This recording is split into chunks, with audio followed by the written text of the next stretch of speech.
साथियों राम राम। साथियों, सर्वप्रथम तो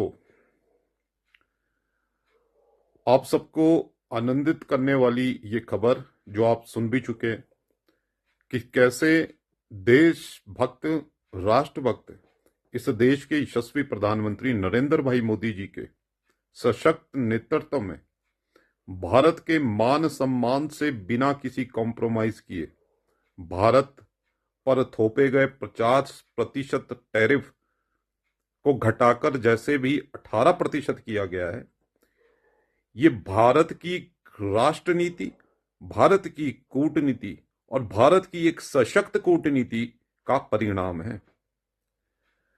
इस देश का नकारात्मक विपक्ष, इस देश का छल कपटी विपक्ष जिस प्रकार के लांछन भारत की इस जीत पर भारत के यशस्वी प्रधानमंत्री और भारत की सरकार पर लगा रहा है, यह निंदनीय है।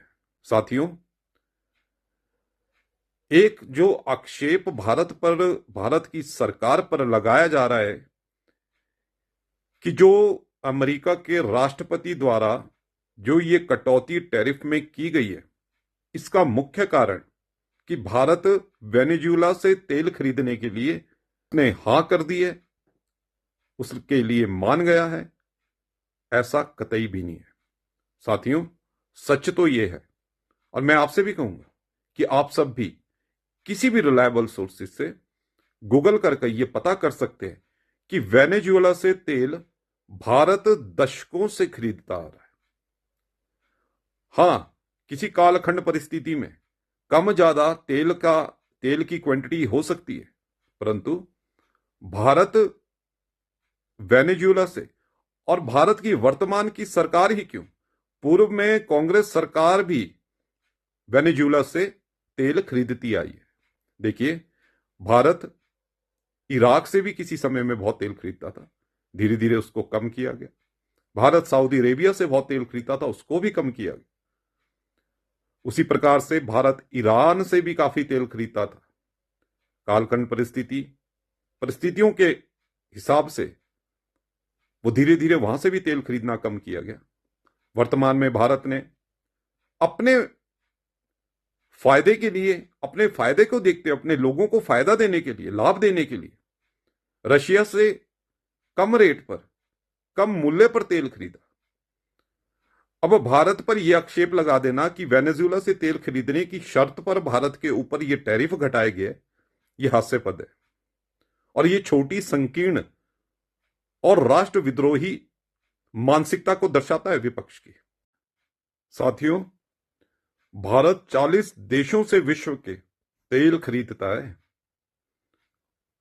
और यह खरीदारी कालखंड परिस्थिति, जरूरत के हिसाब से घटती बढ़ती रहती है। अब इसमें यह कह देना कि भारत ने किसी से तेल खरीदने की शर्त पर कॉम्प्रोमाइज किया है और इस कारण अमेरिका जैसा एक शक्तिशाली देश भारत के सामने, भारत के ऊपर टैरिफ घटाने के लिए बाध्य हुआ है, यह नकारात्मकता है। यह अपने देश की शक्ति पर, अपनी भारत माता की शक्ति पर संशय करने वाली बात है। साथियों, हमको बिल्कुल भी किसी प्रकार के झांसे में नहीं आना है।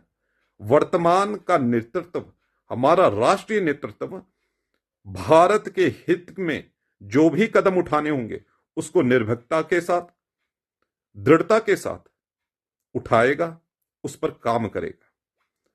इसलिए जो ये भारत के आगे आज अमेरिका झुका है, भारत ने अपनी शर्तों पर अमेरिका को लाइन पर लाया है, ये भारत की राष्ट्रीय नीति और अंतर्राष्ट्रीय स्तर पर भारत के बढ़ते प्रभाव का एक सूचक है। यह भारत की शक्ति को दिखाता है कि दुनिया का ठेकेदार, अपने को समझने वाला, विश्व का अपने को सबसे बड़ी आर्थिक और अपने को सैन्य महाशक्ति कहने वाला देश आज घुटनों के बल आकर एशिया महाद्वीप में भारत को सबसे कम टैरिफ के उसमें लेकर आना पड़ा है। यह भारत की विजय है, यह भारत माता का वंदन है, जो राष्ट्र अंतरराष्ट्रीय स्तर पर बड़े बड़े देश आज भारत के आगे नतमस्तक हो रहे हैं। इसलिए भारत के राष्ट्रीय नेतृत्व के साथ हमको दृढ़ता से खड़ा होना पड़ेगा और खड़ा रहना चाहिए। बहुत बहुत धन्यवाद।